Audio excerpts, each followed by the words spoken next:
ಇವತ್ತು ದೊಡ್ಡಬಳ್ಳಾಪುರ ನಗರಸಭೆಯಲ್ಲಿ ಉಪಾಧ್ಯಕ್ಷ ಸ್ಥಾನದ ಒಂದು ಉಪಚುನಾವಣೆ ಇತ್ತು. ಯಾಕಂದರೆ ಉಪಾಧ್ಯಕ್ಷರು ರಾಜೀನಾಮೆಯನ್ನು ಕೊಟ್ಟಿದ್ದರು ಮಲ್ಲೇಶ್ ಅವರು. ಆ ಸ್ಥಾನಕ್ಕೆ ನಮ್ಮ ಪಕ್ಷದ ಜಿಲ್ಲೆಯ ಪ್ರಧಾನ ಕಾರ್ಯದರ್ಶಿಗಳು 13ನೇ ವಾರ್ಡ್ನ ನಗರಸಭಾ ಸದಸ್ಯರು ನನ್ನ ಹಿರಿಯ ಸಹೋದರರಾದಂಥ ಬಂತಿ ವೆಂಕಟೇಶ್ ಅವರು ಇವತ್ತು ಉಪಾಧ್ಯಕ್ಷರಾಗಿ ಅವಿರೋಧವಾಗಿ ಆಯ್ಕೆಯಾಗಿದ್ದಾರೆ. ಎಲ್ಲ ನಗರಸಭೆಯ ಸದಸ್ಯರು ಬಂದು ಜನತಾದಳ ಹಾಗೂ ಜಾತ್ಯತೀತ ಜನತಾದಳ ಹಾಗೂ ಭಾರತೀಯ ಜನತಾ ಪಾರ್ಟಿ ಎಲ್ಲ ಸದಸ್ಯರು ಬಂದು ಸಹಕರಿಸಿ ಕೋರಮನ್ನು ಕೊಟ್ಟು ಅವ್ರನ್ನ ಉಪಾಧ್ಯಕ್ಷರಾಗಿ ಮಾಡಲಿಕ್ಕೆ ಬೆಂಬಲ ಕೊಟ್ಟಂಥ ಸರ್ವರಿಗೂ ಧನ್ಯವಾದಗಳು. ಏನೋ ಮುಂದಿನ ದಿನಗಳಲ್ಲಿ ನಮ್ಮ ಅಧ್ಯಕ್ಷರು ರಾಜೀನಾಮೆ ಕೊಟ್ಟು ಮತ್ತೆ ಇದೇ ರೀತಿಯಲ್ಲಿ ಜಾತ್ಯತೀತ ಜನತಾದಳ ಪಕ್ಷದಿಂದ ಅವ್ರು ಯಾರನ್ನ ಆಯ್ಕೆ ಮಾಡ್ತಾರೋ ಅವ್ರನ್ನ ಅಧ್ಯಕ್ಷ ಪ್ರಕ್ರಿಯೆ ನಡೆಯುತ್ತೆ. ಈ ವಿಶೇಷವಾಗಿ ನಾನು ಈ ಬಾರಿ ಕಳೆದ ಬಾರಿನೂ ಸಹ ನಮಗೆ ಸಂಪೂರ್ಣವಾದಂಥ ಸಹಕಾರ ಹಾಗೂ ಬೆಂಬಲವನ್ನು ನಮ್ಮ ಲೋಕಸಭಾ ಸದಸ್ಯರು ಸುಧಾಕರ್ ಸರ್ ಅವರು ಕೊಟ್ಟಿದ್ದರು.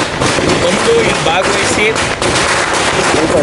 ಹಿಂದಿನ ದಿನ ಆಯ್ಕೆ ಪ್ರಕ್ರಿಯೆಯಲ್ಲೂ ಭಾಗವಹಿಸಿ ಮತ್ತು ಹೋದ್ಸತಿ ಅಧ್ಯಕ್ಷ ಉಪಾಧ್ಯಕ್ಷ ಎರಡನ್ನೂ ಗೆಲ್ಲಿಸೋವರೆಗೂ ನಮಗೆ ಬೆಂಬಲವನ್ನು ಕೊಟ್ಟಿದ್ದು. ಈ ಬಾರಿನೂ ಸಹ ಅವರು ಬಂದು ಅವರು ಆ್ಯಕ್ಚುಲಿ ಆಚೆ ಪ್ರವಾಸದಲ್ಲಿದ್ದರು. ಇವತ್ತು ಬೆಳಗಿನ ಜಾವ ಬಂದಿದ್ದಾರೆ. ಆದರೂ ಸಹ ನಮ್ಮ ಕರೆಗೆ ಹೋಗ್ಬಿಟ್ಟು ಬಂದು ನಮಗೆ ಬೆನ್ನೆಲುಬಾಗಿ ನಿಂತು ಮತ್ತೊಮ್ಮೆ ಉಪಾಧ್ಯಕ್ಷರನ್ನ ಮಾಡಲಿಕ್ಕೆ ನಮಗೆ ಸಹಕಾರ ಕೊಟ್ಟಂಥ ಸುಧಾಕರ್ ಸಾಹೇಬ್ರಿಗೂ ಮತ್ತು ಪಕ್ಷದ ಎಲ್ಲ ನಮ್ಮ ವರಿಷ್ಠರಿಗೂ ನಾನು ಧನ್ಯವಾದಗಳನ್ನು. ದೊಡ್ಡಬಳ್ಳಾಪುರ ನಗರಸಭೆ ಉಪಾಧ್ಯಕ್ಷರ ಚುನಾವಣೆಗೆ ಏನು ನಡೆದಿತ್ತು, ಇವತ್ತು ನಮ್ಮ ಜನಪ್ರಿಯ ಶಾಸಕರು ಧೀರಜ್ ಮುರಾಜುರವರ ನಾಯಕತ್ವದಲ್ಲಿ ಜಾತ್ಯತೀತ ಜನತಾದಳದ ಏನು ಸದಸ್ಯರುಗಳು ಅವರ ಸಹಕಾರ, ಹರೀಶ್ ಗೌಡರು ತಾಲೂಕು ಅಧ್ಯಕ್ಷರು ಅವರು ಬಂದಿದ್ದಾರೆ ಮತ್ತು ನಮ್ಮ ಪಕ್ಷದ ಎಲ್ಲ ಸದಸ್ಯರುಗಳು ಕೂಡ ಸರ್ವಾನುಮತದಿಂದ ಅವಿರೋಧವಾಗಿ ಭಾಳ ಒಳ್ಳೆಯ ಕಾರ್ಯಕರ್ತರು, ಯುವ ಮುಖಂಡರು ಆಗಿದ್ದಂಥ ಬಂತಿ ವೆಂಕಟೇಶ್ ಅವರು ಇವತ್ತು ಉಪಾಧ್ಯಕ್ಷರಾಗಿರುವಂಥದ್ದು ಭಾಳ ಸಂತೋಷ ಮತ್ತು ಅವರಿಗೆ ಈ ಸಂದರ್ಭದಲ್ಲಿ ಅಭಿನಂದನೆಗಳನ್ನು ನಾನು ಸಲ್ಲಿಸ್ತೇನೆ. ಅದೇ ರೀತಿ ನಮ್ಮ ಎರಡೂ ಪಕ್ಷದ ಎಲ್ಲ ಸದಸ್ಯರಿಗೂ ಕೂಡ ನಮ್ಮ ಅಧ್ಯಕ್ಷರಿಗೆ, ನಮ್ಮ ಶಾಸಕರ ಮುತುವರ್ಜಿ ಮತ್ತು ಅವರ ನಾಯಕತ್ವದಿಂದ ಇವತ್ತು ವಿರೋಧ ಪಕ್ಷದವರು ಕ್ಯಾಂಡಿಡೇಟ್ ಕೂಡ ಹಾಕಲಿಕ್ಕೆ ಅವ್ರ ಕೈಲಿ ಆಗಲಿಲ್ಲ. ಸೊ ಅಷ್ಟರ ಮಟ್ಟಿಗೆ ದೊಡ್ಡಬಳ್ಳಾಪುರ ಕ್ಷೇತ್ರದಲ್ಲಿ ರಾಜಕೀಯ ಹಿಡಿತವನ್ನು, ಎರಡೂ ಪಕ್ಷಗಳ ಒಂದು ಸಂಬಂಧವನ್ನು ಒಳ್ಳೆಯ ರೀತಿಯಲ್ಲಿ ನಡೆಸ್ಕೊಂಡು ಹೋಗ್ತಾ ಇರ್ತಕ್ಕಂಥ ನಮ್ಮ ಶಾಸಕರು ಮತ್ತು ಆ ಪಕ್ಷದ ಮುಖಂಡರುಗಳಿಗೆ ನಾನು ಹೃದಯಪೂರ್ವಕವಾದಂಥ ಅಭಿನಂದನೆಯನ್ನು ಸಲ್ಲಿಸ್ತೇನೆ. ಸರ್ SR ವಿಚಾರವಾಗಿ ನಿನ್ನೆ ಎರಡು ಪಕ್ಷಗಳು ಕೂಡ ಪ್ರತ್ಯೇಕ ಸಭೆ ನಡೆದಿದೆ. ಇದ್ರ ವಿಚಾರವಾಗಿ ಅವರು ಸಾಮಾನ್ಯ ಜನರ ಓಟನ್ನು ಕೇಳ್ತಾ ಇದೆ BJP ಅಂತ ಆರೋಪ ಮಾಡ್ತಾ ಇದೆ, ಎಲೆಕ್ಷನ್ ಕಮಿಷನ್ ಜೊತೆ ಗೂಡಿ ಅಂತ. ಎಲ್ಲ ನೋಡ್ರಿ, ಇದೇನು ಕಣ್ಮುಚ್ಚಿ ಯಾರಿಗೂ ಕೂಡ ತೆಗೆದುಕೊಂಡು ಹೋಗ್ಲಿಕ್ಕೆ ಸಾಧ್ಯ ಇಲ್ಲ. ಒಂದು ಬೂತ್ನಲ್ಲಿ ಎಲ್ಲ ಪಕ್ಷಗಳ BLA2 ಇದ್ದೇ ಇರ್ತಾರೆ ಅಲ್ವಾ. ಕಾಂಗ್ರೆಸ್ನವರು ಇರ್ತಾರೆ, ಜನತಾದಳದವರು ಇರ್ತಾರೆ, ಭಾರತೀಯ ಜನತಾ ಪಕ್ಷದವರು ಇರ್ತಾರೆ. ಇವರು ಬರೀ ಕಾರ್ಯಕರ್ತರು BLA2ಗಳು ಮಾತ್ರ ಇರೋದಿಲ್ಲ. ಸರ್ಕಾರಿ ಅಧಿಕಾರಿ ಇರ್ತಾರೆ, BLO ಅಲ್ವಾ, ಬೂತ್ ಲೆವೆಲ್ ಆಫೀಸರ್. ಸೊ ಅವ್ರು ಎಲ್ರಿಗೂ ತೋರಿಸಿ ಯಾರು ಸಾವಾಗಿದೆ ಅಂಥವರ ಹೆಸರನ್ನು ತೆಗಿತಾರೆ. ಸಾವಾಗಿರೋರ್ದು ಇರಬೇಕಲ್ಲ ಮತಪಟ್ಟಿಯಲ್ಲಿ, ಅದನ್ನು ತೆಗಿತಾರೆ. ಯಾರು ಬೇರೆ ದೇಶದಲ್ಲಿ ನೆಲೆಸಿರ್ತಾರೆ, ಬೇರೆ ಊರಿನಲ್ಲಿ ನೆಲೆಸಿರ್ತಾರೆ, ಅಂಥವ್ರ ಹೆಸರು ಇಲ್ಲೂ ಇದ್ದು ಅಲ್ಲೂ ಇರಬೇಕಾ, ಎರಡು ಕಡೆ ಇರಬೇಕಾ, ಅದನ್ನು ತೆಗಿತಾರೆ. ಇದನ್ನು ಬಿಟ್ಟು ಆ ಗ್ರಾಮದಲ್ಲಿರುವಂಥವ್ರು, ಆ ಬೂತಲ್ಲಿರ್ತಕ್ಕಂಥವ್ರನ್ನ ತೆಗಿಲಿಕ್ಕೆ ಸಾಧ್ಯನೇ ಇಲ್ಲ. ಹಂಗಿದ್ರೆ ಬೇರೆ ಪಕ್ಷದವರು ಕಂಪ್ಲೇಂಟ್ ಮಾಡಲ್ವ? ಹಾಗಾಗಿ ಇದು ದುರುದ್ದೇಶದಿಂದ ಕೊಡ್ತಾ ಇರ್ತಕ್ಕಂಥ ಹೇಳಿಕೆ ಬಿಟ್ಟರೆ ಕಾಂಗ್ರೆಸ್ನವರು ಅವರು ಚುನಾವಣೆಯಲ್ಲಿ ಈಗಲೇ ಸೋತಿದ್ದೀವಿ ಅಂತೇಳಿ ಅವ್ರು ಅರ್ತಿರೋದ್ರಿಂದ ನಾಳೆ ಸೋಲಿನ ಪರಾಮರ್ಶೆ, ನಾಳೆ ಸೋಲಿಗೆ ಏನು ಕಾರಣ ಕೊಡ್ಬೋದು ಅಂತೇಳಿ ಈಗಲೇ ಹುಡುಕೊಳ್ತಾವ್ರೆ ಅಷ್ಟೇ. ಸರ್, BJP ಕ್ಯಾಂಡಿಡೇಟ್ಸು ಎಲ್ಲಿ ಕಡಿಮೆ ಅಂತರದಿಂದ ಗೆದ್ದಿದ್ದಾರೋ ಅಂಥ ಪ್ರದೇಶಗಳನ್ನ ಪಾಯಿಂಟ್ ಔಟ್ ಮಾಡಿ ಅಲ್ಲಿ SIR ಜಾರಿಗೆ ತರುವಂಥ ಕೆಲಸ ಆಗ್ತಿದೆ ಪರ್ಟಿಕ್ಯುಲರ್ ಆಗಿ ಅಂತ ಹೇಳ್ತಾರೆ. SIR ಇದು ಮೊದಲನೇ ಸಲ ಅಲ್ಲ. ದೇಶದಲ್ಲಿ ಅದು ಕಾಲಕ್ರಮೇಣ ಆಗ್ತಾ ಬಂದಿದೆ. ಈಗಲೇ ಡಿಲೇ ಆಗಿದೆ ಇದು. ಹಾಗಾಗಿ ಈಗ ಯಾವ ಸರ್ಕಾರ ಕೇಂದ್ರದಲ್ಲಿದ್ದರೂ ಕೂಡ ಇದು ಮಾಡಲೇಬೇಕಾಗಿರ್ತಕ್ಕಂಥ ಒಂದು ಕ್ರಮ ಇದು. ಹಾಗಾಗಿ ಈಗ ಆಗ್ತಾ ಇದೆ, ಇದಾಗಲೇಬೇಕು. ಕಾಂಗ್ರೆಸ್ ಇರಲಿ, ಬಿ ಜೆ ಪಿ ಇರಲಿ, ಇನ್ನೊಂದು ಪಕ್ಷ ಇರಲಿ, ಇದಾಗಲೇಬೇಕು. ಈ ದೇಶದ ಸೆನ್ಸಸ್ ಆಗಬೇಕು, ಈ ದೇಶದ ಡಿಲಿಮಿಟೇಷನ್ ಆಗಬೇಕು ಮತ್ತು ಕರೆಕ್ಟಾಗಿರುವಂಥ ಒಂದು ವೋಟರ್ ಲಿಸ್ಟ್ ಆಗಲೇಬೇಕು. ಅದು ಆಗ್ತಾ ಇದೆ. ಅದಕ್ಕೆ ಎಲ್ಲರೂ ಕೂಡ ಸಹಕರಿಸಬೇಕು. ತಪ್ಪಾದರೆ ಅವರಿಗೆ ಕೋರ್ಟ್ಗೆ ಹೋಗ್ಲಿಕ್ಕೂ ಅವಕಾಶ ಇದೆ, ಪಿ ಎಲ್ ಹೋಗಿ ಹೇಳಲಿಕ್ಕೆ ಅವಕಾಶ ಇದೆ, ಸ್ಟೇಟ್ ಎಲೆಕ್ಷನ್ ಕಮಿಷನ್ ಹತ್ರ ಹೋಗಿ ಹೇಳಲಿಕ್ಕೆ ಅವಕಾಶ ಇದೆ, ಎಲ್ಲವೂ ಇದೆ. ಇವೆಲ್ಲವೂ ಬಿಟ್ಟು ಅವ್ರು ಏನು ಮಾಡ್ತಾ ಇದ್ದಾರೆ, ಮಾಧ್ಯಮದ ಮುಂದೆ ಸುಳ್ಳು ಹೇಳೋದನ್ನು ಅಭ್ಯಾಸ ಮಾಡ್ಕೊಂಡಿದ್ದಾರೆ ಅಷ್ಟೇ. ಸರಿ, ಸತತವಾಗಿ ಪೆಟ್ರೋಲ್ ಬೆಲೆ ಏರಿಕೆ ಆಗಿದೆ, ತೈಲ ಬೆಲೆ, ಇದ್ರ ಬಗ್ಗೆ ಏನು ಹೇಳ್ತೀರಾ? ಸತತವಾಗಿ ಎಷ್ಟು ವರ್ಷದಿಂದ ಆಗ್ತಾ ಇದೆ? ಕಳೆದ 1.5 ತಿಂಗಳಿಂದ ಆಗ್ತಾ ಇದೆ, ಅಥವಾ 1 ತಿಂಗಳಿಂದ ಆಗ್ತಾ ಇದೆ. ಏನು ನಡೀತಾ ಇದೆ ಇವಾಗ?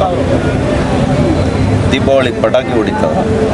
ಪಂಚರಾಜ್ಯ ಚುನಾವಣೆ ಬಿಫೋರ್ ಯಾಕೆ ನೀವು ಏರಿಕೆ ಮಾಡಲಿಲ್ಲ? ಅವಾಗ ನಡೀಲಿಲ್ಲರಿ ಯುದ್ಧ ನಡೀತಾ ಇರೋದೇ ಇವಾಗ ಅಲ್ವಾ? ಏಪ್ರಿಲಿಂದ ಯುದ್ಧ ನಡೀತಾ ಇದೆ. ಇರಾನ್ ಮೂಲಕನೇ ನಮಗೆ ಬಹುಪಾಲು ಕಚ್ಚಾ ತೈಲ ಹಡಗುಗಳೆಲ್ಲ ಅದರಲ್ಲಿ ಬರ್ತಾ ಇದ್ದಿತ್ತು, ಕಂಟೈನರ್ಸ್ ಎಲ್ಲ ಅದರಲ್ಲಿ ಬರ್ತಾ ಇತ್ತು. ಈಗ ಇವತ್ತು ಅನೇಕ ದೇಶಗಳಿಗೆ ಎಷ್ಟಾಗಿದೆ ಅಂದ್ಕೊಂಡಿದ್ದೀರಿ? ಈಗ 300 ರೂಪಾಯಿ ಆಗಿದೆ ಕೆಲವು ದೇಶಗಳಲ್ಲಿ, ಕೆಲವು ದೇಶದಲ್ಲಿ 400 ರೂಪಾಯಿ 1 ಲೀಟ್ರ್ ಆಗಿದೆ. ನಮ್ಮ ದೇಶದಲ್ಲಿ ಎಷ್ಟಿದೆ? ಮತ್ತು B J P ruled States ಇದೆಯಲ್ಲ, ಅಲ್ಲಿ ಯಾಕೆ ಕಡಿಮೆ ಇದೆ ಈ ದೇಶದಲ್ಲಿ? ಕಾಂಗ್ರೆಸ್ ಆಳ್ವಿಕೆ ಇರ್ತಕ್ಕಂಥ ರಾಜ್ಯಗಳಲ್ಲಿ ಯಾಕೆ ಜಾಸ್ತಿ ಮಾಡಿದ್ದಾರೆ? 107 ರೂಪಾಯಿ 108 ರೂಪಾಯಿ ಇದೆ ಕರ್ನಾಟಕದಲ್ಲಿ. ಯಾಕೆ ಜಾಸ್ತಿ ಇದೆ? ರಾಜಸ್ಥಾನ ನೋಡಿ, ಮಧ್ಯಪ್ರದೇಶ ನೋಡಿ, ಉತ್ತರ ಪ್ರದೇಶ ನೋಡಿ, ಅಲ್ಲಿ ಕಡಿಮೆ ಇರೋದೇನು, ಇಲ್ಲಿ ಜಾಸ್ತಿ ಇರೋದೇನು? ನೀವು ಕಡಿಮೆ ಮಾಡಿ. ಅಲ್ಲಿ ಇವತ್ತು ಆಯಿಲ್ ಕಂಪನೀಸು ಭಾಳಷ್ಟು ನಷ್ಟ ಹೊಂದುತ್ತಾ ಇದ್ದಾರೆ. ಆದರೂ ಕೂಡ ಮಾನ್ಯ ಪ್ರಧಾನಿಗಳು ವಿಶೇಷ ಮುತುವರ್ಜಿಯನ್ನು ವಹಿಸಿ ಹೆಚ್ಚು ತ್ರಾಸು, ಹೆಚ್ಚು ಹೊರೆ ದೇಶದ ಜನರ ಮೇಲೆ, ಪ್ರಜೆಗಳ ಮೇಲೆ ಬೀಳದಿರ ಇರೋಂಗೆ ಕೇವಲ ಇವತ್ತು ಆಯಿಲ್ ಮಾತ್ರ ಅಲ್ಲ, ಇವತ್ತು ರಸಗೊಬ್ಬರಕ್ಕೆ ಎಷ್ಟು ಸಬ್ಸಿಡಿ ಕೊಡ್ತಾ ಇದೆ ಗೊತ್ತೇ ಈ ಸರ್ಕಾರ? ಇದನ್ನೆಲ್ಲ ಕೂಡ ಪರಾಮರ್ಶೆ ಮಾಡಬೇಕು ಬಿಟ್ಟು ವಿನಾಕಾರಣ ರಾಜಕಾರಣದ ಹೇಳಿಕೆಗಳು, ರಾಜಕಾರಣದ ಒಂದು ಇದು ಹೇಳುವಂಥದ್ದು ಸರಿಯಲ್ಲ ಕಾಂಗ್ರೆಸ್ ಪಕ್ಷ. ರಾಜ್ಯಾಧ್ಯಕ್ಷರ ಬದಲಾವಣೆ ಏನಾದರೂ ಆಗ್ತದೆ ಸರ್? ನಮ್ಮ ರಾಷ್ಟ್ರೀಯ ಅಧ್ಯಕ್ಷರು ಬಂದಿದ್ದಾರೆ, ಸಮಯ ಸಿಕ್ಕಿದ್ರೆ ಅವ್ರನ್ನ ಕೇಳಿದ್ರೆ ಅವ್ರು ಉತ್ತರ ಕೊಡ್ತಾರೆ. ನಾನು ಧೀರಜ್ ಅವ್ರು ಕೊಡೋಕ್ಕಾಗುತ್ತೆ. ಸೋಮಣ್ಣ ಅವರು ವರ್ಸಸ್ ವಿಜೇಂದ್ರ ಅವರು ಯಾರು ವರ್ಸಸ್ಸು ಇಲ್ಲ, ನಾವೆಲ್ಲ ಕೂಡ ಒಂದು ಟೀಮ್ ಬ್ರದರ್ಸ್. ವಿಜೇಂದ್ರ ಅವರು, ಧೀರಜ್ ಅವರು, ನಾವು, ಸೋಮಣ್ಣ ಎಲ್ಲ ಒಂದು ಫ್ಯಾಮಿಲಿ, ಗೊತ್ತಾಯ್ತಲ್ಲ. ನೋಡಿ ಇವಾಗ ಇವತ್ತು ಬಂತಿ ವೆಂಕಟೇಶ್ ಅವ್ರನ್ನ ಮಾಡಿದ್ದೀವಿ, ನಾಳೆ ಇನ್ನೊಬ್ಬರನ್ನ ಮಾಡ್ತೀವಿ, ನಮ್ಮ ಫ್ಯಾಮಿಲಿಯಲ್ಲೇ ಒಬ್ಬರನ್ನ ಮಾಡ್ತೀವಿ ಅಷ್ಟೇ. ಹಾಗಾಗಿ we are all one family. Sir, ಭಟ್ಕಳದಲ್ಲಿ ಹಿಂದೂ ಧಾರ್ಮಿಕ ಕೇಂದ್ರಗಳನ್ನು ಧ್ವಂಸಗೊಳಿಸಿರುವಂಥದ್ದು ಮತ್ತು ಏನಾಗಿದೆ, ಕಾಂಗ್ರೆಸ್ ಸರ್ಕಾರ ಬಂದಾಗೆಲ್ಲ ಕೂಡ ಮೂಲಭೂತವಾದ ಅಲ್ಪಸಂಖ್ಯಾತರ ಮೂಲಭೂತವಾದ ಅದಕ್ಕೆ ಪುಷ್ಟಿ ಕೊಟ್ಟುವಂಥ ರೀತಿಯಲ್ಲಿ ಸರ್ಕಾರದ ಆಡಳಿತ ಇರೋದ್ರಿಂದ ಇಂಥ ದುಸ್ಸಾಹಸಕ್ಕೆ ಅವ್ರು ಕೈ ಹಾಕುವಂಥದ್ದು ಆಗ್ತಾನೇ ಇದೆ. ಇದಕ್ಕೆ ಉತ್ತರ ಸಿಗ್ತದೆ, ಅದಕ್ಕೆ ಸಮಯ ಇದೆ, ಅದಕ್ಕೆ ಹೋರಾಟ ನಾವು ಮಾಡ್ತೀವಿ. ಇನ್ನೆರಡು ವರ್ಷದಲ್ಲಿ ಜನರು ಅದಕ್ಕೆ ಕರೆಕ್ಟಾಗಿರೋ ಉತ್ತರ ಕೊಡ್ತಾರೆ, ಆಮೇಲೆ ಒಳ್ಳೆ ಆಡಳಿತ ಬರ್ತದೆ. ಶಾಸಕರಾದ ಸನ್ಮಾನ್ಯ ಧೀರಜ್ ಮುನ್ರಾಜರವರು ಹಾಗೂ ನಮ್ಮ ಸಂಸದರಾದಂತಹ ಸನ್ಮಾನ್ಯ ಡಾಕ್ಟರ್ ಕೆ ಸುಧಾಕರ್ ಅವರು ಹಾಗೂ ತಾಲೂಕು ಅಧ್ಯಕ್ಷರು, ಜನತಾದಳ ಹರೀಶ್ ಗೌಡರು ಎಲ್ಲರೂ ಸೇರಿ, ನಮ್ಮಲ್ಲಿರ್ತಕ್ಕಂಥ ಹಿರಿಯ ಸದಸ್ಯರುಗಳು ಎಲ್ಲರನ್ನೂ ಸೇರಿ ಇವತ್ತು ಒಮ್ಮತವಾಗಿ ನನ್ನನ್ನು ಅಭ್ಯರ್ಥಿನಾಗಿ ಮಾಡಿದ್ರು. ಇವತ್ತು ಚುನಾವಣೆ ಇದೆ. ಈ ಚುನಾವಣೆಯಲ್ಲಿ ಈಗ ಈ ನಮ್ಮ ಎ ಸಿ ಅವರು ಚುನಾವಣೆ ನಡೆಸಿ ಅವರ ನೇತೃತ್ವದಲ್ಲಿ ಈಗ ಉಪಾಧ್ಯಕ್ಷರಾಗಿ ಆಯ್ಕೆಯಾಗಿದ್ದೇನೆ.